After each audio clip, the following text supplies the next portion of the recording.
혹시 이런 생각을 해본 적 있나요? 평생 비린내 나는 시장에서 굳은 살 박인 손과 점점 굽어가는 허리로 오직 아들 하나만을 위해 살아온 엄마는 결국 무엇을 얻게 될까요? 저도 한때 믿었습니다. 엄마의 행복이란 자식이 성공하고 부유한 집안에 시집 장가가는 모습을 멀찍이 바라보는 것이라고요. 하지만 어느 날 화려한 레스토랑 조명 아래 옷에 남아있는 생선 비린내와 어울리지 않는 향수 냄새 속에서 저는 깨달았습니다.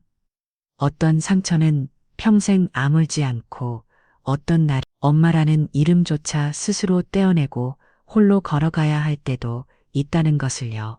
믿어지시나요? 내 친아들이 내 전부였던 그 아이, 세상에서 가장 깊은 상처를 내게 남기리라고는 이 이야기는 비린내로 시작해 노년의 자유로운 공기로 끝나는 나, 한 엄마의 인생입니다. 재미있는 이야기를 듣고 싶으시다면 구독과 알림 설정 꼭 부탁드려요. 저에게 큰 힘이 됩니다. 나는 이 생선 시장에서 40년이 넘게 일해왔다. 어떤 사람들은 언니 생선 냄새 안 질려요? 라고 묻곤 한다. 나는 그냥 웃는다. 내게 그 비릿하고 묘한 냄새는 부끄러움이 아니다. 그것은 평생의 고생을 증명하는 것이고 희망의 냄새이며 민준이를 향한 사랑의 냄새다. 민준이가 갓난아기였을 때부터 나는 아이를 안고 시장에 나갔다. 겨울 아침이면 해가 뜨기 전부터 일어나 두꺼운 털목도리를 두르고 물기 어린 골목을 생선 수레를 밀며 지나가곤 했다. 등에 업힌 아이를 달래며 걷기도 했다. 이슬비에 찬바람 부는 날에는 떨리는 손으로 생선을 고르면서도 손이 시퍼렇게 얼어도 가장 싱싱한 생선을 골라 아이를 위해 따로 챙겼다. 매일 일 끝나고 집에 돌아오면 손발을 깨끗이 씻고 머리까지 감지만 그 생선 냄새는 쉽게 내 몸을 떠나지 않는다. 머리카락 한 올 한 올에도 베어들었다. 처음엔 나도 신경이 쓰였다. 특히 민준이가 크고 친구들이 집에 놀러 오기 시작하면서 한 번은 아이가 조심스럽게 말했다. 엄마, 혜진이가 우리 집에 이상한 냄새 난대. 나는 그냥 웃으며 말했다. 그건 생선 냄새란다. 엄마가 너 공부시키려고 이래서 나는 냄새야. 남들이 뭐라고 해도 나는 한 번도 부끄러워한 적이 없다. 오히려 민준이가 작고 약했던 아이에서 키 크고 듬직한 청년으로 자라나는 모습을 볼 때마다 더 자랑스럽다. 이웃들에게도 종종 자랑스럽게 말했다. 우리 아들 공부 정말 잘해요. 곧 대학 갈 거예요. 엄마처럼 생선 팔지 않아도 돼요. 어쩌면 나는 세상 무엇보다도 아들을 자랑스럽게 생각한다. 그래서 아무리 피곤하고 허리가 아프고 손에 칼자국이 남아 있어도 민준이만 생각하면 힘이 난다. 나는 내 자신을 위해 바라는 게 없다. 오직 하나, 아들이 나보다 더 나은 삶을 살고 내가 꿈꾸지 못했던 길을 걷기를 바랄 뿐이다. 내게 이 생선 냄새는 한 번도 고개를 숙이게 하는 이유가 된 적이 없다. 오히려 그것은 사랑과 희생, 그리고 자식만을 위해 살아온 한 엄마의 말없는 자부심의 냄새다. 솔직히 말해서 나도 가끔은 내 몸에 밴 그 비릿한 생선 냄새가 부끄러웠던 날들이 있었다. 특히 버스를 탈 때마다 깔끔하게 차려입고 샴푸 향이 나는 여자들이 얼굴을 찡그리며 고개를 돌릴 때면 더욱 그랬다. 민준이 학교의 학부모 모임에 갈 때면 나는 괜히 맨 뒷자리에 조용히 앉아 혹시라도 내 옷에서 생선 냄새가 날까봐 몸을 웅크리곤 했다. 그때 민준이는 아직 어렸다. 나는 아이가 엄마가 생선 파는 걸 부끄러워하지 않을까, 혹시 친구들에게 놀림받지 않을까 걱정이 많았다. 어느 날 아이를 데리러 갔더니 아이들 몇 명이 속삭였다. 민준이네 집은 비린내나. 나는 당황해서 민준이를 바라봤다.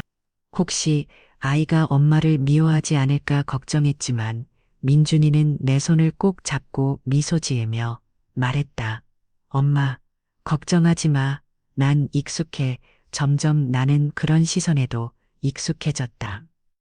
판단하는 눈빛, 거리감, 심지어는 동정의 시선까지. 하지만 시간이 지나면서 모든 것이 조금씩 달라졌다. 민준이가 명문대에 합격하고 우수한 성적으로 졸업해 대기업에 취직했을 때 나는 어느새 이 동네의 자랑이 되어 있었다. 예전엔 나를 그냥 생선 장수라며 무시하던 사람들이 이제는 나를 다른 눈빛으로 바라봤다. 약간의 부러움, 약간의 존경이 섞인 눈빛으로 그들은 서로 속삭였다. 저 언니 대단하지. 혼자서 아들 그렇게 키웠대. 그 집 아들 지금은 부장이래. 그때 나는 깨달았다. 예전엔 부끄럽던 생선 냄새가 이제는 훈장이자 내 인생이 헛되지 않았다는 증거라는 것을. 어느 날 시장에서 동네 반장 아주머니가 내 어깨를 두드리며 말했다. 언니야, 진짜 전설의 엄마다. 역시 생선 냄새도 돈 냄새만큼 좋은 거네. 나는 웃음이 났고 내 인생에서 처음으로 더 이상 부끄럽지 않았다. 오히려 벅찬 자부심이 가슴을 채웠다. 예전에는 생선 냄새 때문에 고개를 숙였지만 이제는 그 냄새 덕분에 고개를 들 수 있다. 그건 바로 내가 자식을 위해 모든 걸 다한 증거이자 희생의 냄새다. 민준이는 어디를 가든 항상 엄마를 생각한다. 그리고 나는 더 바랄 것도 없다. 이만하면 내 삶은 충분하다. 내가 평생 잊지 못할 기억들이 마치 작은 바늘이 가슴 깊숙이 박혀 뽑히지 않는 것처럼 아프면서도 달콤한 기억들이다. 그중 하나는 민준이가 사춘기 시절 나를 바라보던 그 눈빛이다. 나는 아이의 어린 시절이 결코 쉽지 않았다는 것을. 내가 집에 생선을 들고 들어오면 옷을 갈아입기도 전에 민준이는 코를 막고 다른 방으로 도망치곤 했다. 어느 날 아이가 투덜거렸다. 엄마, 왜 엄마는 항상 생선 냄새가 나요? 나는 모른 척 웃었지만 사실 가슴이 아렸다. 나는 아이가 부끄러워할 나이임을 이해했고 친구들 앞에서 엄마를 피해 다니는 서투른 모습조차 안타까웠다. 가끔은 아이가 창피해서 나를 멀리하고 예전처럼 가까워지지 않을까 걱정도 했다. 하지만 시간이 흐르며 민준이가 점점 말수가 줄고 내가 생선을 손질할 때면 몰래 나를 바라보다가 아무 말 없이 빨래를 널거나 쓰레기를 가져다 버려주곤 했다. 어느 날 학교에서 돌아온 민준이가 또 냄새를 피해 도망칠 줄 알았는데 가방을 내려놓고 조용히 내 곁에 서 있었다. 엄마, 많이 힘들지? 나는 당황해서 앞치마를 만지작거리며 대답했다. 괜찮아, 엄마는 익숙해. 네가 열심히 공부하면 엄마는 그걸로 충분해. 그렇게 아들은 더 이상 생선 냄새를 탓하지 않았다. 오히려 때때로 먼저 채소를 썰거나 생선을 접시에 올려주기도 했다. 나는 알 수 있었다. 아이가 이제는 어른이 되어 엄마의 마음을 이해하게 됐다는 걸. 민준이가 명문대 합격 통지서를 받던 날 나는 시장에 있었다. 아이에게서 온 문자에는 단 한마디만 적혀 있었다. 엄마, 나 합격했어. 나는 온몸이 떨리고 눈을 의심했다. 시장의 북적거림 속에서 나는 얼굴을 감싸 안고 울음을 터뜨렸다. 시장 아주머니들이 무슨 일인가 싶어 몰려왔고 나는 울면서도 웃으며 겨우 말했다. 민준이가, 내 아들이 합격했대. 서울대야. 시장 전체가 축제 분위기가 되었다. 누군가는 내 손에 귤을 쥐어주었고 누군가는 등을 두드려 주었다. 또 어떤 분은 하늘을 올려다보며 말했다. 거봐, 하늘은 착한 사람을 돕는다니까. 그 순간 나는 모든 고생, 모든 생선 냄새, 모든 밤샘이 내 마음속에서 향기로운 꽃이 되었다는 걸 깨달았다. 내 삶이 헛되지 않았음을, 내 아이가 드디어 내가 꿈꾸던 길을 걷게 되었음을. 아마도 나 같은 엄마에게 가장 큰 자랑은 큰 집이나 돈이 아니라 아들의 눈빛이, 부끄러움에서 따뜻함, 이해, 그리고 마지막에는 자랑스러움으로 변해간 그 눈빛.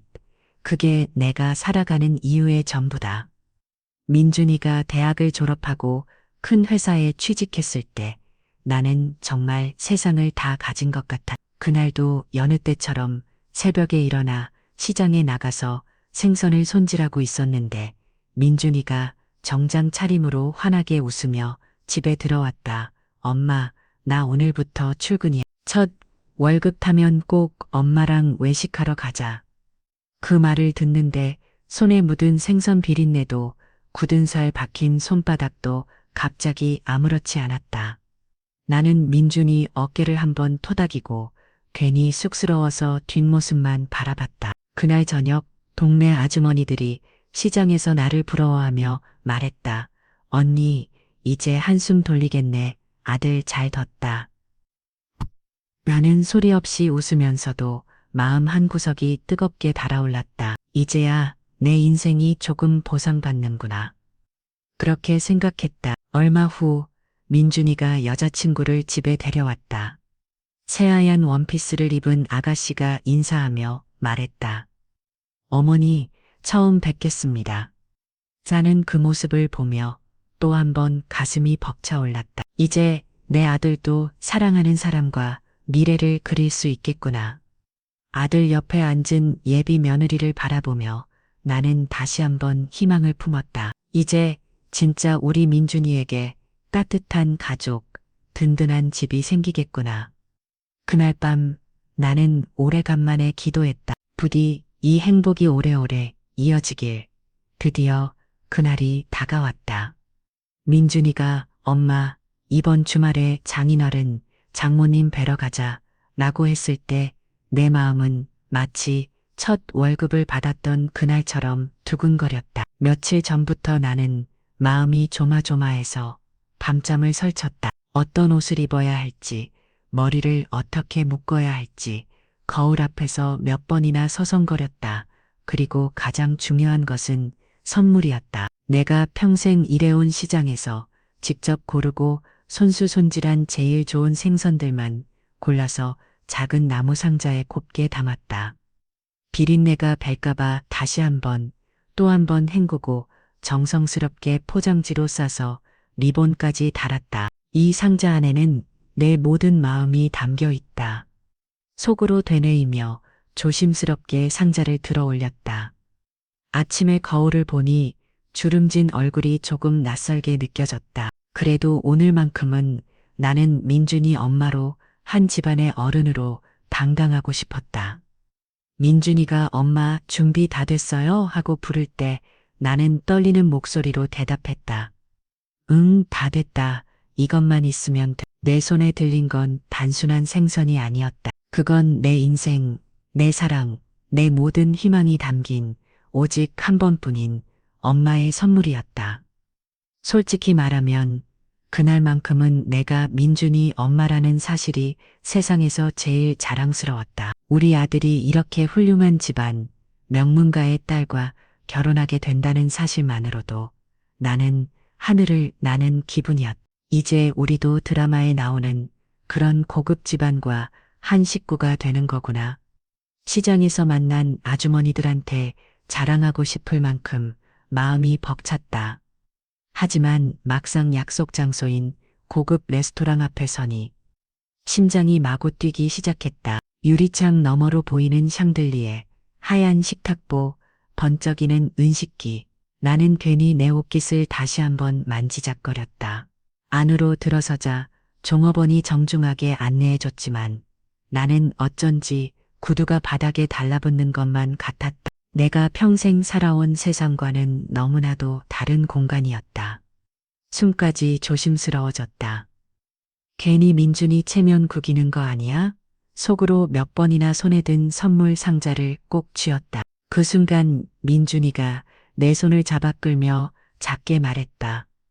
엄마, 괜찮아요. 엄마가 제일 멋진 엄마예요. 나는 억지로 미소를 지었지만 세련된 장모님, 고급스러운 집안 분위기 속에서 점점 더 내 모습이 작아지고 초라해지는 것 같았다. 자리에 앉자마자 나는 곧바로 느꼈다. 상대 장모님의 매서운 시선. 옅은 미소를 띄었지만 눈빛 어딘가에 분명히 다르다는 경계가 숨어 있었다. 은은한 향수 냄새, 반짝이는 액세서리, 부드럽게 흘러내리는 실크 스카프. 나는 갑자기 내 손등에 굳은 살과 시장에서 남은 비린내가 부끄럽게 느껴졌다. 민준 어머니, 시장에서 일하신다고 들었어요? 장모님이 조심스레 물었지만 그 한마디에 뭔가 가슴이 쿵 하고 내려앉았다. 나는 침착하려 애쓰며 억지로 미소를 지었다. 네, 오래 했어요. 그 덕에 민준이 잘 키울 수 있었죠. 분위기가 잠시 어색해졌다. 나는 용기를 내어 조심스레 가져온 상자를 건넸다. 이건 제가 직접 고른 생선이에요. 저희 동네에서 제일 귀한 거라서 처음 뵙는 자리라 마음을 담아 준비했어요. 내 목소리가 약간 떨렸지만 그 순간만큼은 진심이 전해지길 간절히 바랐다. 부디 이 선물로 나도 이 가족의 일부가 될 수 있길. 나는 속으로 천천히 숨을 들이쉬었다. 평생 시장에서 배운 단단함으로 그 순간만큼은 나 자신을 지키고 싶었다. 내가 정성껏 준비한 생선 상자를 내밀었지만 장모님은 슬쩍 한번 보고는 미소도 없이 다른 대화로 넘어갔다. 요즘 날씨가 참 덥죠. 민준 씨, 회사 일은 어때요? 식탁 위엔 온통 그 집안 이야기와 성공담. 나는 마치 이방인처럼 조용히 앉아 있을 수밖에 없었다. 며느리들 아가씨가 내 쪽으로 몸을 약간 돌리더니 작게 중얼거렸다. 아, 생선 냄새가 너무 진해서 이런 건 다음엔 안 가져오셔도 돼요. 요즘 집에선 생선 냄새 잘 안 나게 하거든요. 그 말에 순간 얼굴이 화끈거렸다. 민준이도 내 눈을 피하며 짜증난 표정으로 낮게 말했다. 엄마, 굳이 이런 걸 가져올 필요 없잖아. 다음엔 좀 신경 써줘요. 제발. 나는 입술을 깨물며 고개를 숙였다. 내가 뭘 잘못한 거지. 가슴이 천천히 식어가는 것 같았다. 식탁 위의 대화는 다시 그들끼리만 오갔다.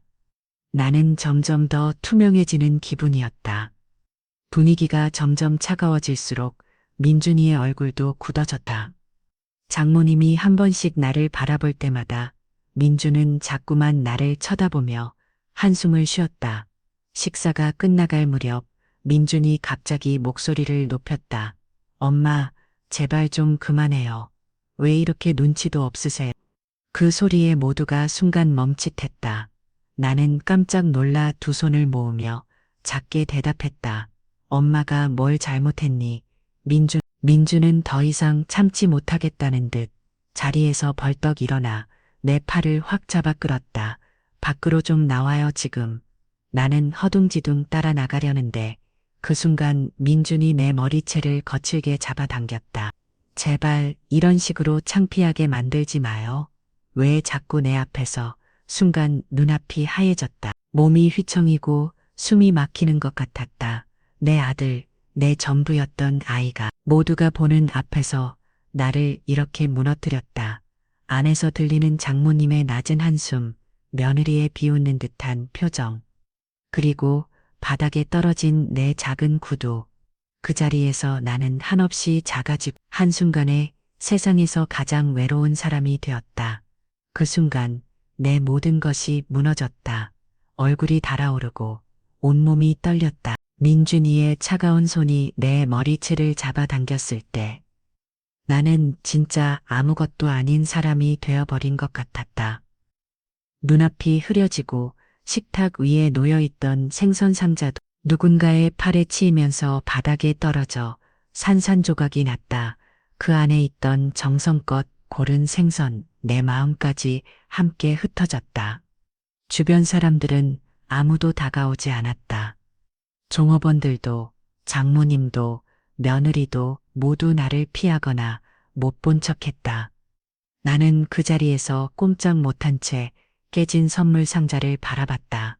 내 사랑, 내 자존심, 내 희망 모두 바닥에 흩어져 더럽혀지는 걸 눈앞에서 지켜볼 수밖에 없었다. 그날 나는 세상에서 가장 외로운 사람이었다. 아무도 내 손을 잡아주지 않았고 나는 조용히 그 넓은 식당 한가운데에 홀로 남겨졌다. 이게 내 인생의 끝일까? 조용히 입술을 깨물고 참았던 눈물이 아무도 보지 않는 곳에서 조용히 흘러내렸다. 식당에서 나와 어지러운 걸음으로 길을 걷다. 결국 나는 쓰러졌다. 정신을 차렸을 땐 이미 병원 침대 위였다. 하얀 형광등 불빛 아래 의사 선생님이 조용히 상태를 설명했지만 내 귀엔 아무 말도 들어오지 않았다. 보호자분 계세요? 간호사가 물었지만 내 곁엔 아무도 없었다. 며칠 동안 병원 침대 곁에는 꽃 한 송이, 과일 한 바구니도 없었다. 휴대폰은 조용히 침묵을 지켰고 나를 찾는 사람은 한 명도 없었다. 그래도 민준이는 한 번쯤 전화하겠지. 내 마음 한구석엔 마지막 희망이 남아 있었다. 그리고 며칠이 지난 어느 밤, 민준이에게서 전화가 걸려왔다. 엄마, 왜 그렇게 일을 키워? 지금이라도 장모님한테 제대로 사과해. 안 그러면 우리 결혼식도 앞으로도 다 불편해져. 그 한마디에 나는 다시 한번 무너졌다. 내가 아픈 건 관심도 없구나. 내가 바란 건 이런 전화가 아니었는데. 병실에 홀로 누워 나는 휴대폰을 가슴에 껴안은 채 아무 말도 할 수 없었다. 그 밤 민준이의 전화를 끊고 난 뒤 나는 한동안 휴대폰을 가만히 바라봤다. 이제는 내 건강, 내 마음, 그 어떤 것도 이 아이에게 중요하지 않구나. 민준이에게 엄마라는 존재보다 자신의 체면, 명예, 그것이 더 소중한 거였구나. 가슴이 너무 아파서 숨도 쉬기 힘들었다. 나는 떨리는 손으로 휴대폰 연락처를 열었다. 민준아 라는 이름을 조용히, 천천히 삭제 버튼을 눌렀다. 이제 내겐 아들이 없다. 민준이는 오늘부로 내 마음에서 죽은 거야. 눈물이 고여도 더 이상 흐르지 않았다. 침대 머리맡에 휴대폰을 내려놓고 나는 조용히 세상의 모든 소리를 차단한 채 깊은 밤을 버텼다. 이렇게 나는 엄마라는 이름을 스스로 지워버렸다. 며칠 뒤 나는 조용히 시장에 나갔다. 늘 그렇듯 새벽 공기는 비릿하고 어딘가 익숙한 활기찬 소리가 가득했다. 하지만 오늘은 달랐다. 나는 내 자리 앞에 남은 생선, 칼, 도마, 그리고 작은 저울까지 하나하나 박스에 담았다. 언니, 오늘은 왜 이렇게 일찍 나왔어? 몸은 좀 괜찮아? 요즘 얼굴이 안 보여서 다들 걱정했어. 시장에서 함께 늙어온 언니들이 내 주위를 둘러쌌다. 나는 억지로 웃으며 고개를 끄덕였다. 이제 좀 쉬는 몸도 안 따라주고 민준이도 회사 잘 다니니까 이제 내 몫은 다 한 것 같아. 속마음은 아무에게도 말할 수 없었다. 이토록 부끄럽고 처참하게 무너진 내 인생을 누구에게 털어놓을 수 있을까? 그래도 언니 없으면 시장이 썰렁할 텐데 그동안 고생 많았어. 정말 나는 마지막으로 시장 구석구석을 천천히 돌아봤다. 손끝에 남은 생선 비린내, 내 삶의 마지막 흔적이었다. 이렇게 난 수십 년을 지켜온 시장과 조용히 이별했다. 집에 돌아온 나는 가만히 방 안을 둘러봤다. 벽에 걸린 민준이의 졸업사진, 책장 위에 놓여있던 어릴 적 장난감, 서랍 깊숙이 숨겨둔 민준이의 첫 운동화까지. 나는 하나하나 조용히 정리했다. 액자에서 사진을 빼고 기념품과 편지들도 상자에 담았다. 이제 내 곁에 아들이 남긴 그 어떤 것 두지 않기로 마음먹었다. 구석에서 먼지가 뽀얗게 쌓인 오래된 나무 상자를 발견했다. 조심스럽게 열어보니 그 안엔 내 어머니, 그러니까 민준이 할머니가 남겨주신 옛날 문서와 보험증서가 들어있었다. 낡은 종이 냄새와 함께 어릴 적 기억이 스쳐갔다. 이런 게 아직도 남아있었구나. 나는 상자 속에서 한 장 한 장 땅 문서와 보험증서를 꺼내며 자꾸만 손끝이 떨렸다. 민준이만 바라보고 살아온 세월, 이제서야 내 이름으로 남은 게 있다는 걸 비로소 다시 깨달았다. 며칠 동안 고민하다가 나는 오래된 땅 문서를 들고 동사무소를 찾았다. 직원에게 서류를 내밀며 조심스럽게 물었다. 이 땅 아직 내 이름으로 되어 있나요? 직원이 모니터를 몇 번 두드리더니 갑자기 표정이 달라졌다. 어머님, 이거 혹시 모르셨나요? 여기 지금 재개발 들어가서 곧 보상금 나오실 거예요. 요즘 이 동네가 금싸라기 땅이에요. 순간 귀를 의심했다. 설마 내가 가진 이 낡은 종이 한 장이.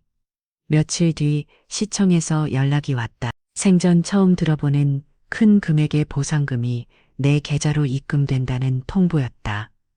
나는 손이 떨려서 통장 잔고를 몇 번이나 다시 확인했다. 이렇게 큰 돈을, 내가 평생 꿈도 꾸지 못했던 돈을 이 나이에 받게 될 줄이야. 작은 방 구석에 앉아 나는 한참을 멍하니 창밖을 바라봤다. 이렇게 인생, 예상치 못한 곳에서 다시 시작될 수 있다는 걸 처음으로 실감했다. 땅 보상금 소식에 아직도 어안이 벙벙한데 문득 상자 속 남편의 보험증서가 떠올랐다.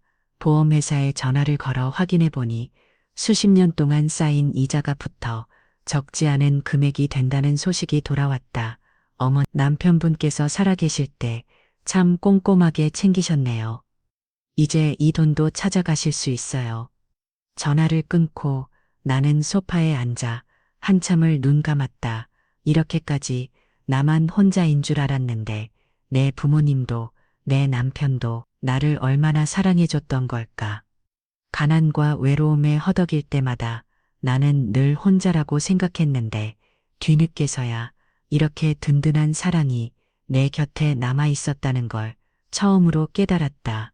어머니가 남긴 땅, 남편이 남긴 보험, 그리고 내 곁에 오래 머문 따뜻한 추억들. 나는 조용히 두 손을 모아 감사의 기도를 올렸다. 고마워요. 정말 고마워요. 나 이제 혼자가 아니에요. 처음엔 솔직히 이 많은 돈으로 민준이에게 복수라도 하고 싶은 생각이 스쳤다. 이제 네가 필요로 할 때 엄마가 가진 걸 하나도 안 줄 거야. 하지만 이내 생각이 바뀌었다. 이렇게 고통스럽게 산 시간, 이제는 누구를 미워하며 살고 싶지 않다. 이 돈으로 내 남은 인생을 제대로 한번 살아보자. 나는 작은 노트를 꺼내 하고 싶은 일들을 하나씩 적었다. 사회복지사 교육 듣기, 그림 배우기, 여행 가보기, 좋은 친구 만들기. 며칠 뒤 동사무소 게시판 노인 사회교육 프로그램 안내문을 발견했다. 사회학 입문반 65세 이상 누구나 환영. 나는 떨리는 마음으로 수강 신청서를 냈다. 처음 교실에 들어갔을 때 하얀 칠판, 새로 산 공책, 그리고 또래의 반가운 얼굴들. 안녕하세요. 저도 처음이에요. 함께 잘 지내봐요. 낯선 사람들과 마주 앉아 조금은 어색하게, 그러나 설렘 가득한 마음으로 내 인생의 두 번째 장을 천천히 펼쳐가기 시작했다. 사회학 수업은 생각보다 훨씬 어려웠다. 컴퓨터 앞에 앉으면 손끝이 덜덜 떨렸다. 인터넷 접속, 과제 제출, 발표 자료 만들기. 젊은 사람들은 금방 해내는 일을 나는 몇 배는 더 오래 걸려야 했다. 어머님, 여긴 이렇게 클릭하셔야 해요. 아, 또 잘못 눌렀네. 미안해요, 선생님. 밤늦게까지 모니터 불빛에 기대어 동영상 강의를 돌려보고 수첩 가득 필기를 해도 머릿속엔 자꾸 물음표만 쌓였다. 그래도 포기하지 않았다. 내가 여기서도 포기하면 정말 아무것도 안 남아. 하루하루 조금씩 조금씩 나는 배워나갔다. 실습으로 요양원에 가게 됐을 때 새로운 벽이 나를 기다리고 있었다. 여사님, 연세도 많으신데 이런 일까지 왜 하세요? 우리도 힘든데 신경 끄시고 그냥 편하게 계시지. 젊은 직원들은 나를 동료가 아니라 손님 취급하며 멀리했다. 괜히 눈물이 핑 돌았다.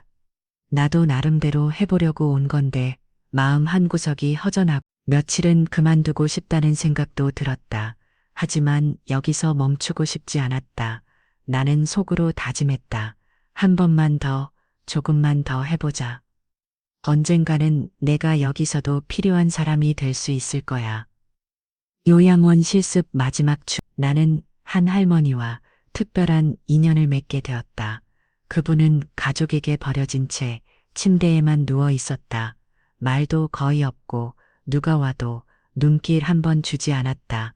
나는 매일 아침 할머니 방에 들어가 손수건으로 얼굴을 닦아드리고 천천히 손을 잡아드렸다. 할머니, 오늘은 어떤 기분이세요? 작은 목소리로 인사하며 말없이 곁에 앉아 있었다. 어느 날 할머니가 내 손을 꼭 잡더니 흐릿한 눈빛으로 말했다. 아가, 네 손은 참 따뜻하다. 옛날 우리 엄마 손 같구나. 그리고 이상하게 네 곁에 있으면 살 냄새, 사람 냄새가 나서 참 좋아. 나는 순간 가슴이 먹먹해졌다. 사람 냄새, 어릴 적부터 시장 비린내에 찌들었다고 사람들이 손가락질하던 내 냄새가 누군가에겐 위로가 될 수도 있구나. 할머니는 내가 돌아가려 할 때마다 내 손을 오래 붙잡았다. 아가, 네가 와서 내 곁을 만져주면 마음까지 녹는 것 같다. 네 손에서 사람 사는 냄새가 나서 난 참 좋아. 그 말을 들으며 나는 처음으로 내 손, 내 인생, 내 냄새를 온전히 받아들일 수 있었다. 이제는 내가 살아온 모든 시간, 내 몸에 배인 시장의 냄새도 사랑이라는 걸 진심으로 알게 되었다. 할머니와의 인연이 내 마음에 커다란 변화를 가져왔다. 그래, 나도 누군가의 힘이 될 수 있구나. 이제 남은 인생, 진짜 의미 있는 일을 해보고 싶었다. 나는 늦은 나이에 사회복지사 자격증 시험에 도전했다. 낮에는 요양원에서 실습하고 밤에는 두꺼운 책을 들고 손전등 불빛 아래에서 공부했다. 포기하고 싶은 순간마다 누군가의 손을 꼭 잡았던 그 따뜻함을 떠올렸다. 몇 달 뒤 드디어 자격증 시험에 합격했다는 합격증서를 손에 쥐었다. 이제 진짜 시작이다. 나는 오랫동안 꿈꿔온 실버타운 프로젝트를 계획하기 시작했다. 혼자 사는 노인, 가족에게 외면당한 사람들, 누구든 따뜻하게 품어주는 노인 전용 마을을 만들고 싶었다. 내가 직접 사회복지학에서 배운 모든 것, 그리고 한평생 시장에서 쌓아온 삶의 지혜와 손끝의 온기를 그곳에 담고 싶었다. 이곳에선 누구도 외롭지 않게 각자의 냄새와 사연을 품고 함께 살아갈 수 있게 하고 싶어요. 나의 작은 실버타운 설계도 위에 하얀 분필로 인간 그리고 따뜻한 손 이렇게 써 내려갔다. 그리고 내 인생의 마지막 챕터가 조용히 하지만 빛나게 시작되고 있었다. 실버타운을 시작하려 하니 생각보다 어려운 일이 너무 많았다.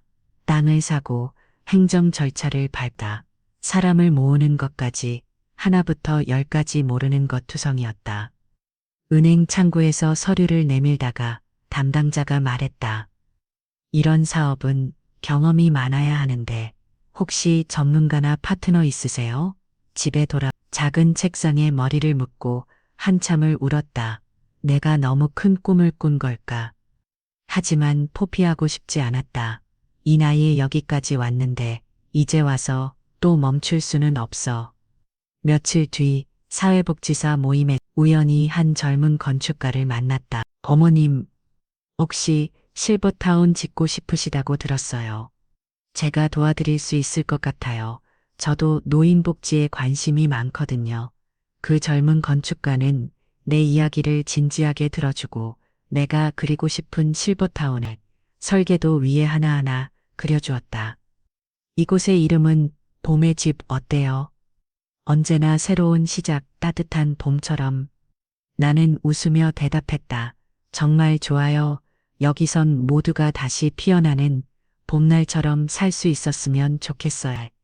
어려움 속에서도 새로운 인연과 손을 잡고 나만의 봄의 집을 조금씩 정말 봄처럼 짓기 시작했다.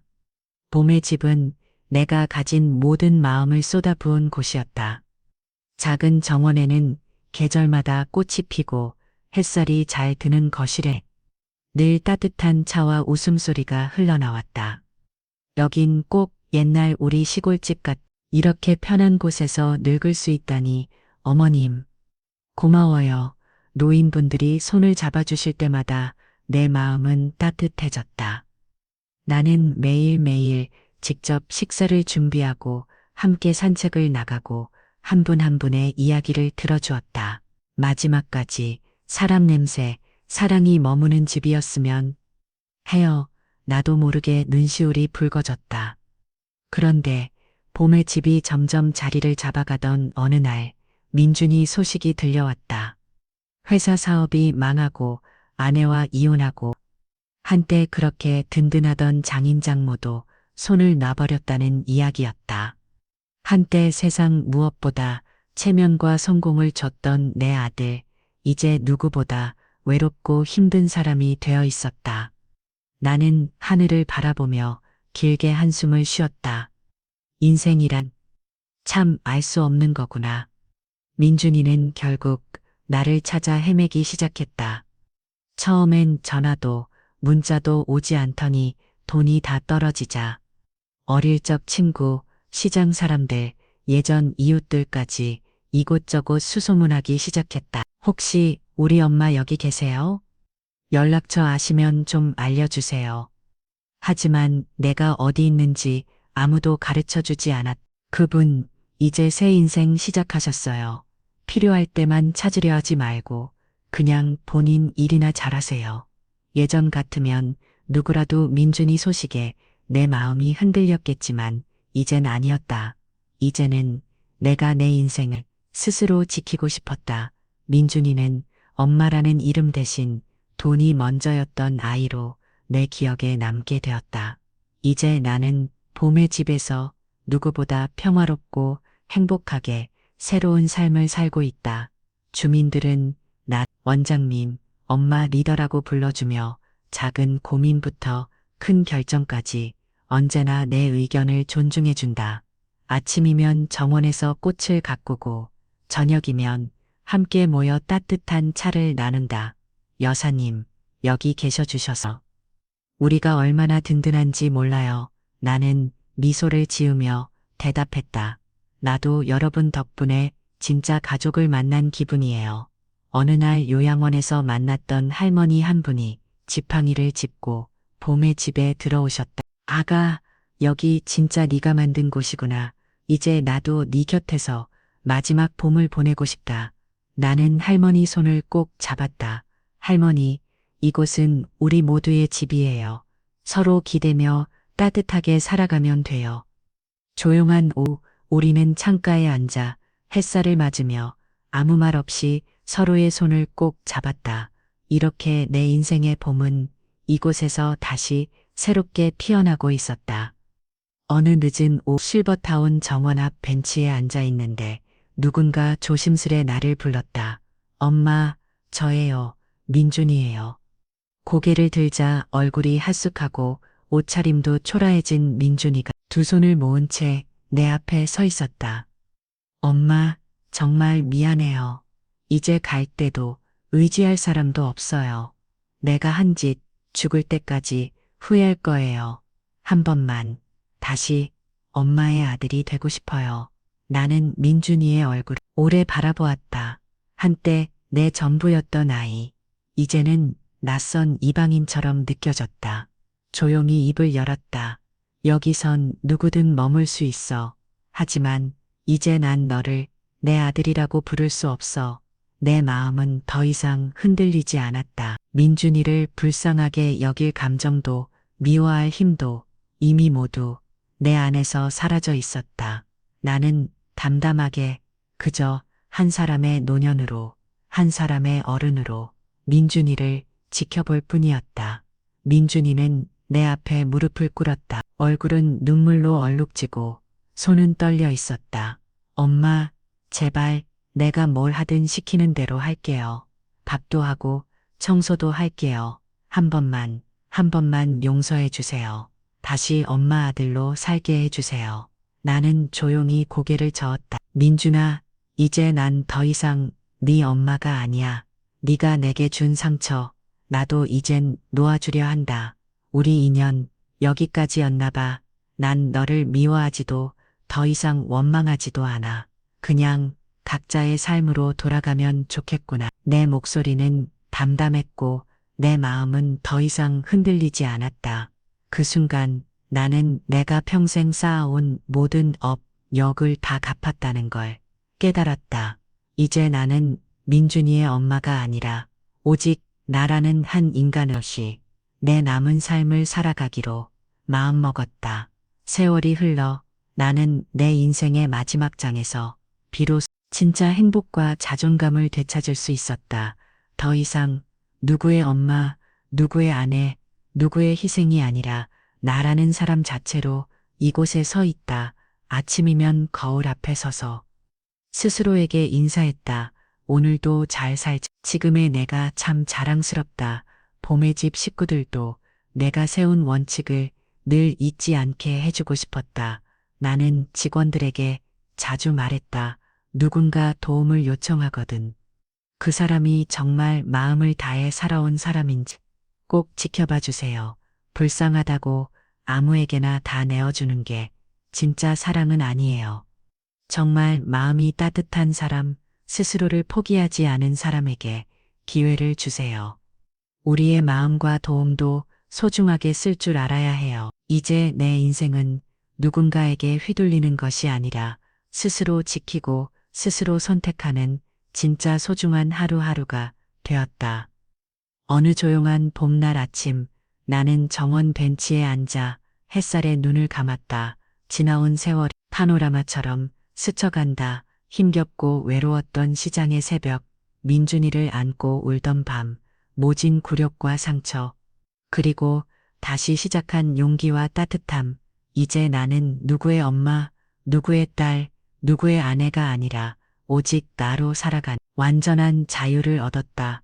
더 이상 누구에게도 기대지 않고 누구의 인정도 사랑도 바라지 않는다. 나는 내가 걸어온 길, 내가 이룬 세상, 내가 지켜온 마음이 참 자랑스럽다. 한 줄기 바람이 불어 정원에 핀 꽃들이 흔들린다. 나는 조용히 웃으며 속삭였다. 이제야 진짜 내 인생을 살고 있는 것 같아. 그리고 그 평화와 자유 속에서 나는 아주 천천히 마지막 봄을 마주했다.